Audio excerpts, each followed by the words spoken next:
Bismillah. Assalamualaikum warahmatullahi wabarakatuh. Alhamdulillah. Alhamdulillahi ala ihsanihi wa syukru lahu ala taufiqihi wa amtinanihi.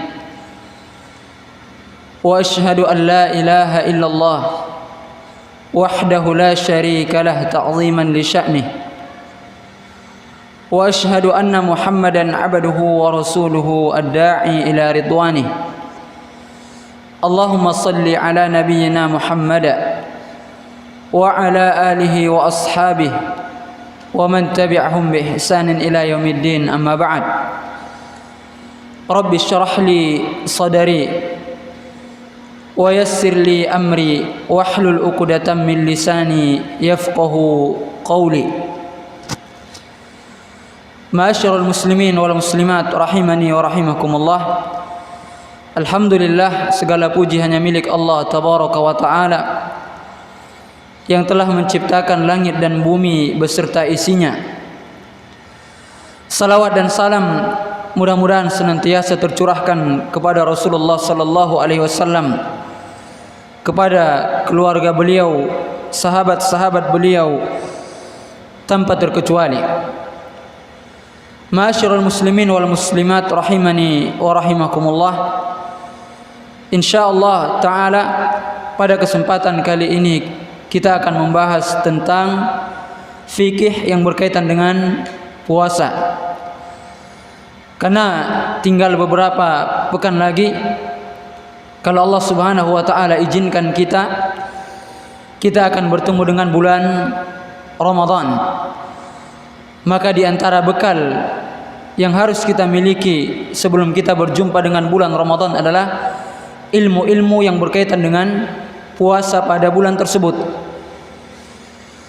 Karena Umar bin Abdul Aziz rahimahullah beliau berkata, "Man 'abadallah bighairi ilmin kana ma yufsidu aktsar mimma yuslih." Barang siapa yang beribadah kepada Allah Subhanahu wa taala tanpa dasar ilmu, maka kerusakannya akan lebih banyak dibandingkan dengan kebaikannya.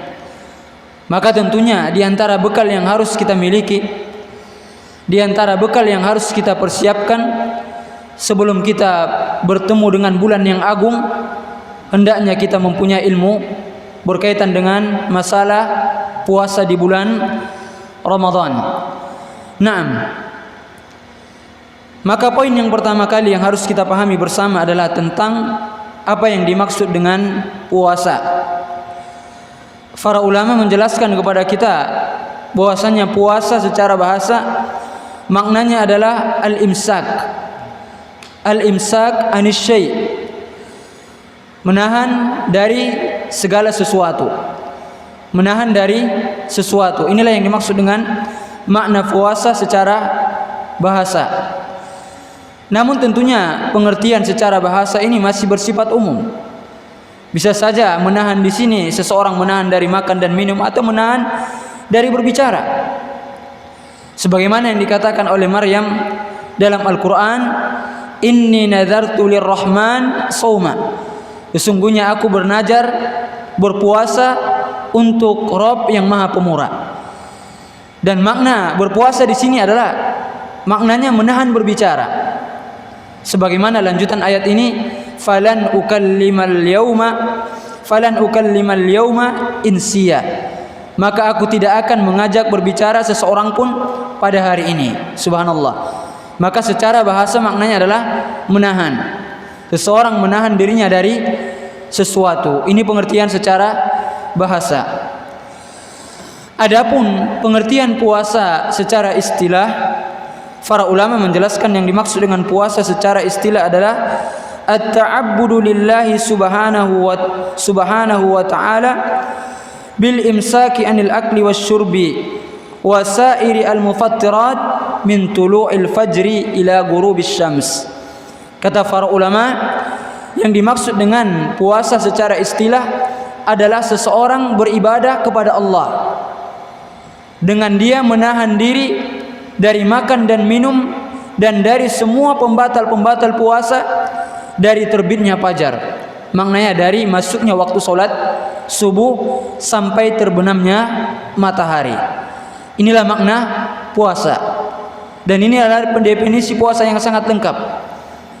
Karena di sini dikatakan seseorang beribadah kepada Allah dengan dia menahan diri dari makan dan minum dan dari setiap pembatal-pembatal puasa dari terbit fajar sampai terbenam matahari. Jadi bukan hanya sekedar tak makan, tak minum, tapi dia tidak niatkan untuk beribadah kepada Allah. Jadi kalau kita katakan yang dimaksud dengan puasa, kalau seandainya kita katakan menahan diri dari makan dan minum dan pembatal-pembatal puasa dari terbitnya fajar sampai terbenamnya matahari, masih kurang lengkap. Maka harus ditambah apa? Beribadah kepada Allah. Karena ada juga orang yang tak makan tak minum tujuannya untuk yang lain, mungkin untuk mendapatkan ilmu dan yang lainnya.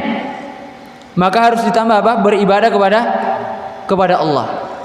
Jadi seseorang menahan dirinya dari makan dan minum dan segala pembatal-pembatal puasa dari terbitnya fajar sampai terbenamnya matahari, tujuannya untuk beribadah kepada Allah Subhanahu wa taala. Ini yang dimaksud dengan puasa. Jadi harus diniatkan kita itu menahan diri dari makan dan minum dan menahan diri dari pembatal-pembatal puasa dari terbitnya fajar sampai terbenamnya matahari. Kita niatkan beribadah kepada Allah. Itulah yang dimaksud dengan puasa. Naam. Kemudian banyak dalil-dalil dari Al-Quran, demikian juga dalil-dalil dari hadis yang menjelaskan kepada kita tentang wajibnya puasa di bulan Ramadan. Di antaranya Allah Subhanahu wa taala katakan, "Ya ayyuhalladzina amanu kutiba alaikumusiyam kama kutiba alal ladzina min qablikum la'allakum tattaqun." Wahai orang-orang yang beriman, kata Allah, telah diwajibkan atas kalian berpuasa sebagaimana diwajibkan atas orang-orang sebelum kalian agar kalian bertakwa. Jadi syariat puasa ini dari umat-umat terdahulu sudah ada syariat puasa. Meskipun mungkin caranya berbeda-beda ya. Menunjukkan bahwasanya puasa adalah ibadah yang sangat agung. Kenapa? Karena umat-umat sebelum kita sudah diwajibkan untuk berpuasa. Demikian juga dalam hadis yang datang dari Abdullah bin Umar. Dia berkata, Rasulullah sallallahu alaihi wasallam katakan, bunyal Islamu ala khamsin. Islam itu dibangun di atas lima pondasi, 5 perkara. Syahadati an la ilaha illallah wa anna Muhammadar Rasulullah. Seseorang bersaksi bahwasanya tidak ada sesembahan yang berhak diibadahi kecuali Allah, dan bersaksi bahwasanya Muhammad adalah utusan Allah Subhanahu wa taala, hamba dan utusan Allah Subhanahu wa taala. Kemudian apa lagi? Mendirikan salat, menunaikan zakat, kemudian apa lagi? Berpuasa di bulan Ramadan, menunaikan ibadah haji dan berpuasa di bulan Ramadan.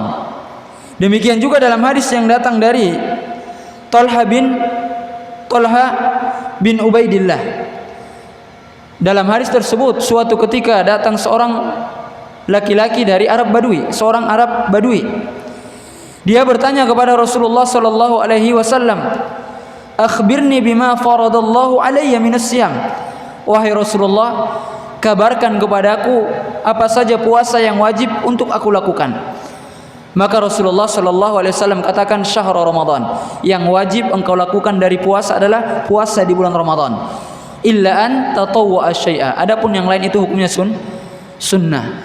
Maka ini diantara dalil yang menjelaskan kepada kita bahwasanya puasa di bulan Ramadan hukumnya wajib. Hukumnya wajib. Naam. Kemudian kita masuk pada syarat wajibnya puasa. Syarat wajibnya puasa.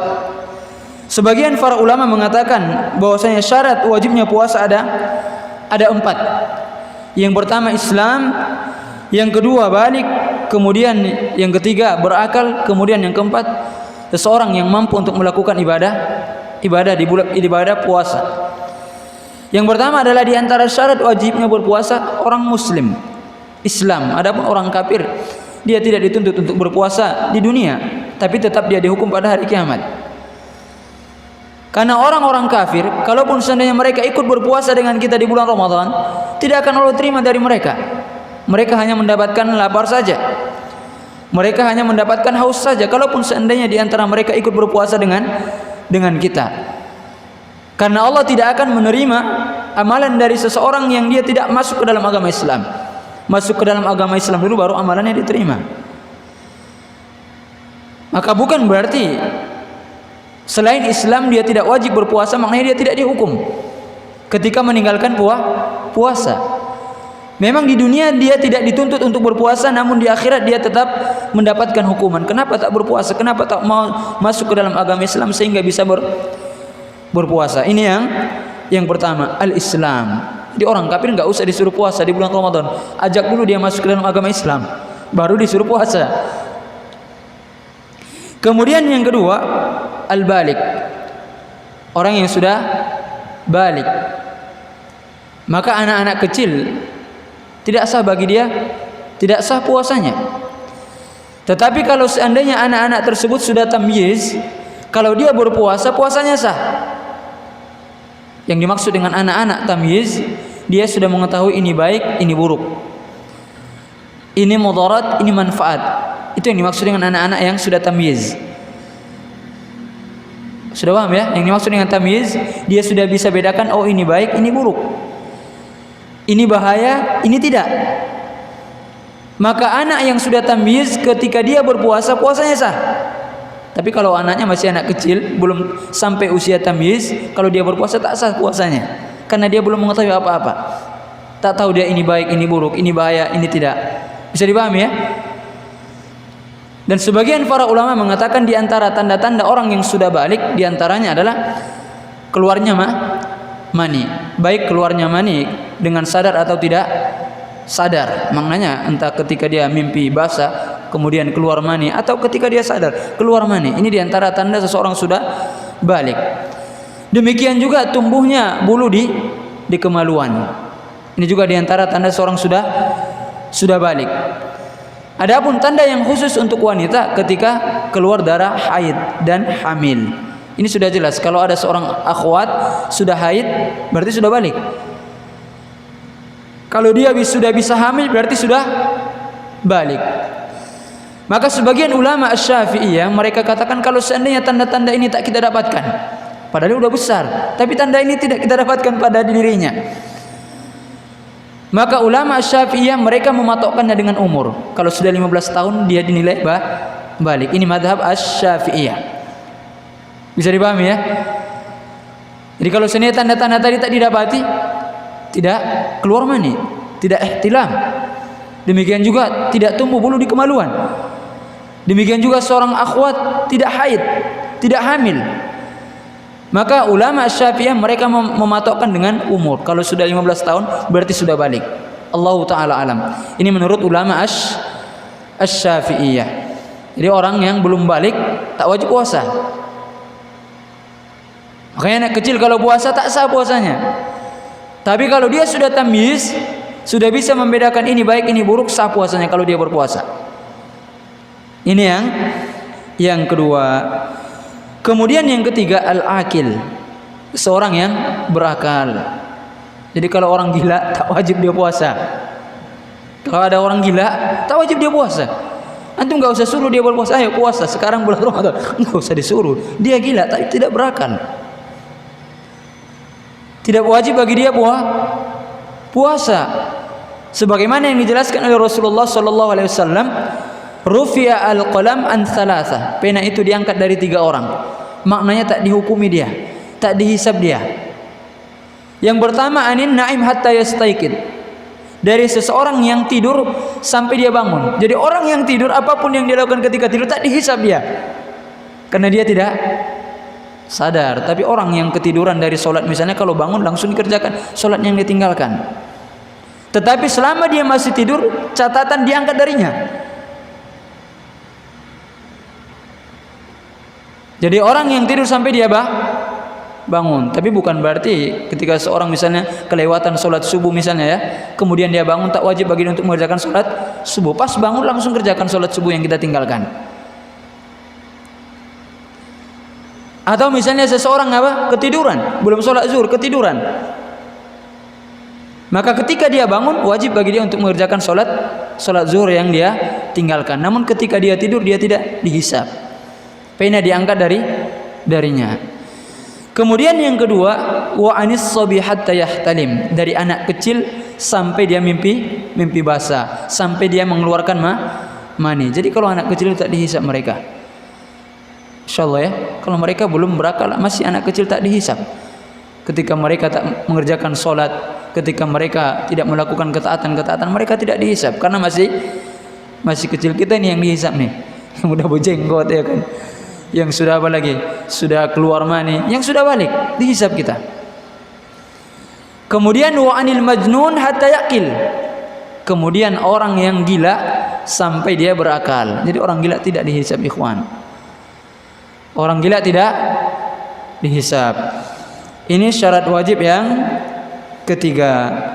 Kemudian yang keempat, mampu untuk melakukan puasa. Baik mampu secara syar'i ataupun mampu secara fisik. Bisa dipahami ya? Karena ada juga orang yang tidak mampu secara syar'i. Sebagai contoh, orang yang tidak mampu secara syar'i adalah wanita yang haid atau nifas. Secara fisik dia bisa puasa, kuat kan? Wanita yang haid, wanita yang nifas, secara fisik dia kuat untuk berpuasa. Tetapi tidak mampu secara syar'i. Karena wanita yang haid tidak diperintahkan untuk puasa. Bahkan kalau dia berpuasa tak sah puasanya. Makanya suatu ketika ada seorang sahabiat yang bernama Mu'adzah. Dia berkata kepada Aisyah, dia bertanya, aku berkata kepada Aisyah, katanya, kenapa orang yang haid diperintahkan untuk mengqadha puasa tapi tidak diperintahkan untuk mengqadha salat? Jadi paham ya? Jadi orang yang haid dia diperintahkan untuk mengqadha puasa, tetapi dia tidak diperintahkan untuk mengqadha salat. Maka Aisyah mengatakan, apakah engkau termasuk kaum Haruri, salah satu kelompok yang menyimpang? Dia mengatakan, aku bukan termasuk kelompok Haruri, tetapi aku hanya sekedar bertanya, kenapa demikian? Maka Aisyah mengatakan, kunna yusibuna dzalik fa nu'maru biqada'is shaum wa la nu'maru biqada'is shalah. Dahulu kami juga haid di masa Rasulullah. Kami diperintahkan untuk mengqadha puasa, tapi kami tak diperintahkan untuk mengqadha salat. Ada juga pendapat sebagian orang yang haid ketika dia sudah suci dari haidnya wajib bagi dia mengqadha salat. Ini pendapat yang batil. Ini pendapat yang batil. Ini jelas. Aisyah mengatakan, dahulu kami pernah haid juga di masa Rasulullah. Kami diperintahkan untuk mengqadha puasa, tapi tak diperintahkan mengqadha salat. Gitu ya. Jadi ada orang yang tidak mampu secara syar'i. Maknanya kalau secara kekuatan dia kuat, dia sehat, tapi secara syar'i dia tidak mampu karena tidak diperbolehkan bagi dia untuk berpuasa. Siapa itu? Wanita haid dan nifas. Ada juga orang yang tidak mampu secara syar'i. Sebagai contoh, orang yang sudah tua renta, orang yang sakit parah, tak mampu untuk secara fisik. Oh, ini tak mampu secara fisik ya, tadi tak mampu secara syar'i. Ada juga orang yang tidak mampu secara apa? Secara fisik. Sebagai contoh, orang tua yang sudah tua renta, tak kuat lagi puasa. Demikian juga orang yang sakit parah yang berkepanjangan. Maka orang yang seperti ini tidak wajib bagi mereka untuk berpuasa. Rasulullah Allah Subhanahu wa taala katakan, "Wa man kana minkum maridan aw ala safarin fa iddatum min ayyamin ukhar." Barang siapa di antara kalian yang sakit kemudian dalam keadaan musafir, maka hendaklah dia mengganti puasa yang dia tinggalkan pada hari yang lain. Maka inilah syarat wajibnya puasa. Yang pertama tadi apa, ikhwan? Islam. Kalau dia belum Islam tak wajib puasa. Masuk Islam dulu baru puasa dia. Tapi tetap dia dihukum dengan dia meninggalkan puasa. Kemudian yang kedua tadi apa? Balik. Tadi kita sudah jelaskan tanda-tanda balik. Kemudian yang ketiga adalah seseorang yang berakal. Kemudian yang keempat adalah seseorang yang mempunyai kemampuan untuk berpuasa. Taib. Adapun berkaitan dengan orang-orang yang diperbolehkan untuk tidak berpuasa akan kita bahas pada pertemuan-pertemuan yang akan datang. 6. Kemudian kita masuk pada syarat sahnya puasa. Yang dimaksud dengan syarat sahnya puasa, kalau ini tak ada berarti tak sah puasanya. Syarat sahnya puasa ada 2. Yang pertama suci dari haid dan nifas. Ini tentunya bagi perempuan. Suci dari haid dan nifas. Jadi tak boleh seorang wanita dalam keadaan haid atau nifas dia berpuasa. Tidak sah puasanya ya. Kemudian yang kedua, an-niyah. Ini diantara syarat sahnya puasa, ada niat. Kalau ada orang menahan dirinya dari makan dan minum, dari pembatal-pembatal puasa, tapi dia bukan berniat karena Allah. Dia tidak berniat untuk beribadah berpuasa, menahan diri dari perkara-perkara yang membatalkan puasa karena Allah, maka tak dapat pahala dia. Harus ada niat. Karena puasa adalah ibadah dan ibadah akan diterima ketika ada niatnya. Makanya Rasulullah sallallahu alaihi wasallam mengatakan innamal a'malu binniyat. Sesungguhnya amalan itu tergantung dengan niatnya. Namun harus dipahami, niat puasa Ramadan bukan dilafazkan, bukan dibaca bersama-sama, atau bukan dilapaskan, dibaca kuat-kuat, enggak. Niat puasa Ramadan itu dalam hati. Sebagaimana yang dijelaskan oleh salah seorang ulama besar dari mazhab Asy-Syafi'iyah, di antaranya Imam An-Nawawi. Imam An-Nawawi di antara ulama besar dari mazhab Asy-Syafi'iyah. Dia mengatakan la yasihhu as-shaum illa binniyah. Tidak sah puasa kecuali ada niatnya. Wa mahalluha al-qalbu. Dan tempat niat puasa adalah dalam hati. Kita lihat ini. Ini pendapat ulama Asy-Syafi'iyah. Dan tempat niat itu di dalam hati. Wala yushtaratu an-nutqu bila khilaf. Dan tidak disyaratkan untuk melafatkan niat tanpa perselisihan di kalangan para ulama. Ini perkataan apa? Salah seorang dari ulama Asy-Syafi'iyah. Dia katakan puasa itu tak sah kecuali dengan niat. Tetapi niat itu letaknya dalam hati. Tidak disyaratkan untuk dilafatkan tanpa perselisihan di kalangan para ulama. Maknanya sepakat para ulama, niat itu tidak dilafazkan.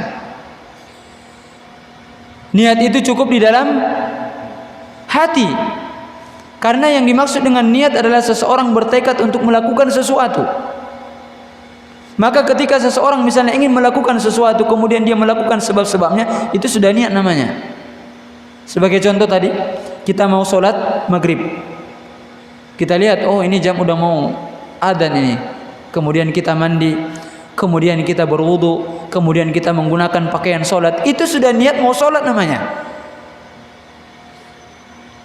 Itu sudah niat mau sholat namanya. Bahkan kalau seandainya seseorang melafazkan sesuatu, tetapi di hatinya tidak berniat untuk melakukan hal tersebut, tak diterima darinya niat yang seperti ini. Bisa dipahami ya? Dia katakan saya mau sholat maghrib, tapi dalam hatinya tidak sedikit pun mau sholat maghrib.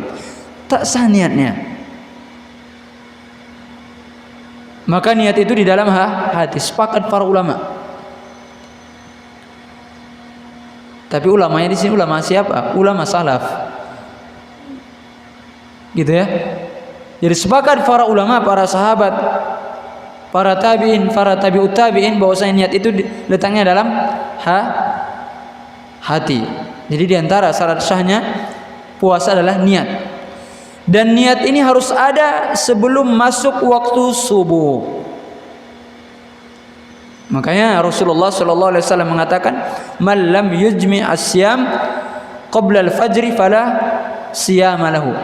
Barang siapa yang belum berniat sebelum masuknya waktu subuh, maka tak ada puasa baginya.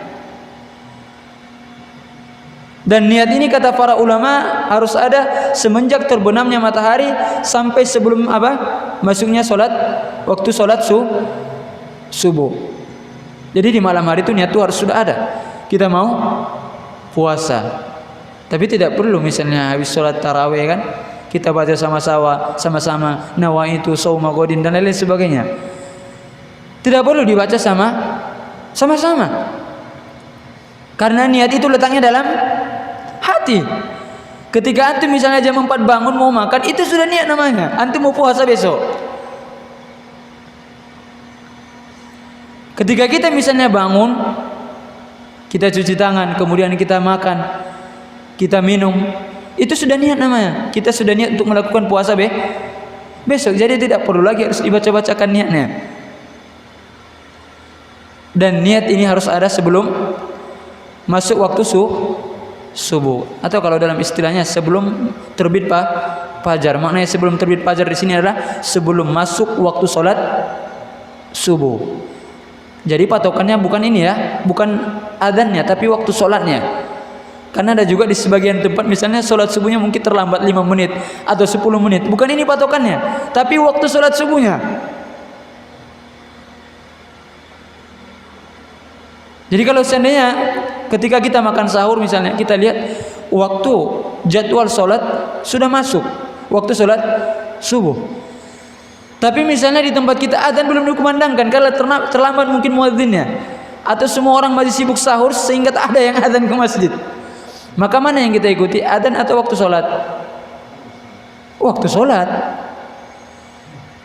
Yang kita ikuti adalah waktu sholat. Jadi niat ini harus ada sebelum apa? Sebelum masuknya waktu sholat. Dan kata para ulama, niat ini harus senantiasa diperbaharui pada setiap harinya.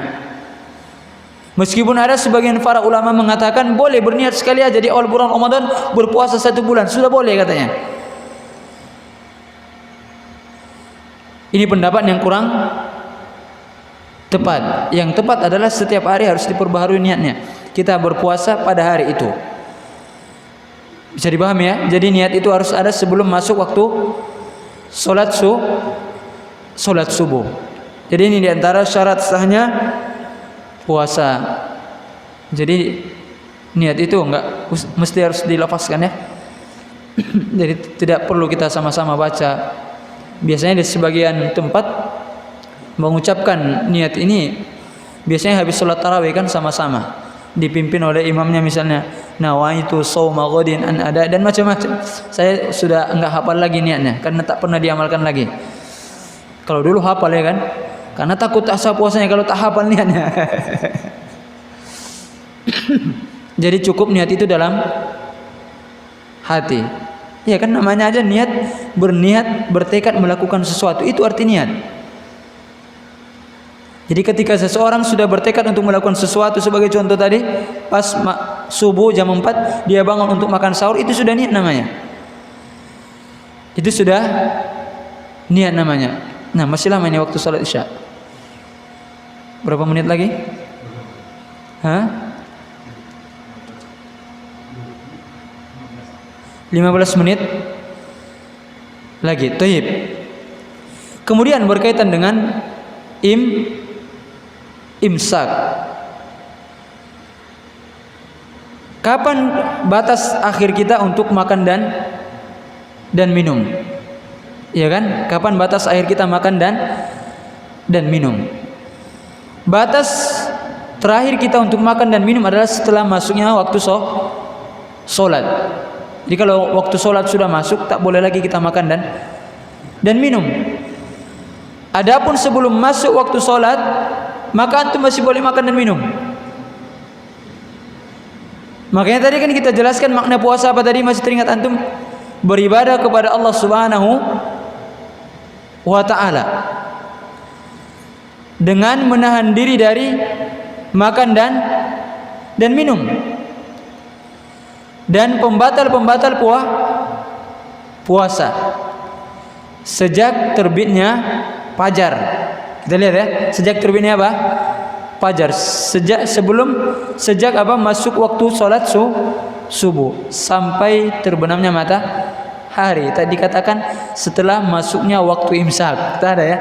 Karena biasanya di tempat kita waktu imsak itu mau kadang-kadang 10 menit lagi atau 5 menit lagi, kadang-kadang 15 menit lagi. 15 menit lagi itu masih bisa kita nambah makannya. Meskipun memang sebagian orang kenapa dibuat ada waktu imsak, itu tujuannya hanya sekedar untuk kehati-hatian saja. Untuk kehati-hatian saja. Maka tidak boleh misalnya pas waktu imsak ada orang yang masih makan dan minum, kita kata tak boleh lagi makan dan minum. Tak bisa. Karena batas akhir kita makan dan minum apa? Setelah masuk waktu sholat. Kalau sudah masuk waktu sholat, adzan dikumandangkan, tak boleh lagi antum makan dan minum. Tapi kalau seandainya masih ada sesuatu yang di tangan antum misalnya, atau minum yang belum antum selesaikan, adzan sudah dikumandangkan, kata Ustaz, mengapa antum selesaikan dulu hajat antum dari minuman tersebut. Nah, ma'asyiral muslimin wal muslimat rahimani wa rahimakumullah. Inilah 4 poin yang kita pelajari pada kesempatan kali ini. Insyaallah pada pertemuan yang lain kita akan masuk pada sunnah-sunnah puasa. Demikian juga siapa saja orang-orang yang boleh untuk tidak berpuasa di bulan Ramadan. Kemudian kalau dia diperbolehkan untuk tidak berpuasa di bulan Ramadan, maka apa yang harus dia lakukan? Subhanallah, ini mungkin diantara perkara yang sangat penting yang harus kita pahami. Kemudian perkara berikutnya yang akan kita pelajari insyaallah tentang pembatal-pembatal puasa di bulan Ramadan. Dan tentunya pembatal-pembatal puasa di bulan Ramadan itu ada yang disepakati oleh para ulama, ada juga perkara-perkara yang masih khilaf di kalangan para ulama. Nah, untuk pertemuan kali ini kita cukupkan sampai di sini. Kita tutup dengan mengucapkan doa kafaratul majlis.